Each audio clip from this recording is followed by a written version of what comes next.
Once again, we're live from New York, the Museum of Television and Radio with R.E.M. I'm Axel, along with Jimmy Barron. Michael, I had just read this interview, and you had said, you know, you were 41 years old and you felt like you were in your prime. And I was wondering, like, when you were 19, do you think a 19-year-old Michael Stipe would have thought it'd be possible to be in your prime when you were 40? Because, like, when you're in your teens, 40 is so old. Yeah.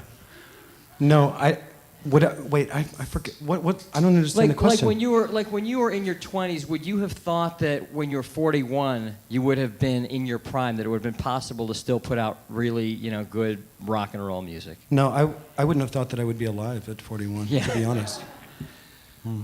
Why not? Were you living like just a crazy lifestyle? I was pretty wild when I was 19 years old.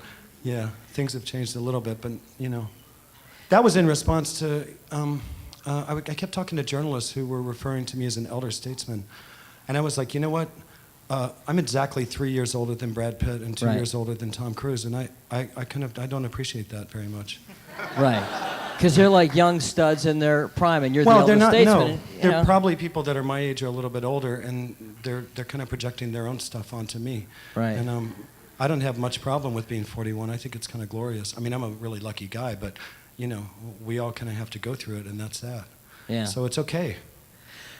Do you, you know, like music, it seems that, you know, styles that are popular, you know, kind of change, and, you know, you go through periods where one style of rock is real popular, but you guys have stayed pretty true to your sound over the years. You've grown, but have stayed pretty true. Do you think that that is what it takes to be a successful band, is to not just go with whatever is popular at the moment and just be true?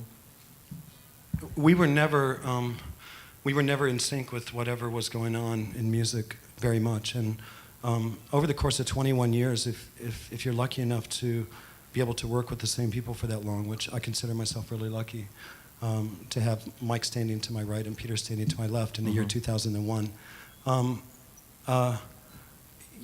you're gonna have an ebb and flow in terms of creativity, in terms of stuff like that. You know, we've been fairly uncompromised every single minute of that, and it's because we're really stubborn, largely, and because we have a lot of ideas and we don't listen to people very much when they give us advice. We've fallen on our face a few times, but it was us doing it. It wasn't someone else pushing us, so that's okay, you know. Looking back, is there like a period that you would consider a more creative period than others in your career? Peter? Is that on? No, he doesn't get one. Oh, go on, Peter. Yeah, the thing is that you never know when you're doing well or not. I mean, really? This record, I think, is really great. We worked just as hard as this as we did in the last three. So it's more inspiration than anything else. You've got to leave yourself open for inspiration. I read that the objective for this album was to make a cohesive record. Is that a hard thing to do when three different people are writing from three different places at, you know, at different times, to come out with a cohesive record? I mean, geographically different places. Well, it's not really to do with the writing. It's more to do with the mood that you capture from the moment you start recording the songs. You know, from the day you lay down the basic tracks to the last day you end up mixing. There has to be some sort of cohesion from start to finish. And the songs can be just as different as they want to be, and we like them to be that way. But basically, it's about being focused and paying attention to what you're doing and not having outside distractions, which we were fortunate enough to have on this record.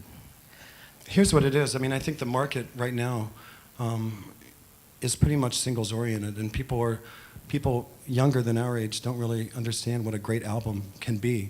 If you were a teenager in the 1970s or even the early 80s, you had this idea of what it was to go buy a record, and for the entire record to be this incredible piece by one artist or by one group. We don't really have that anymore. That's not economically sound in 2001. And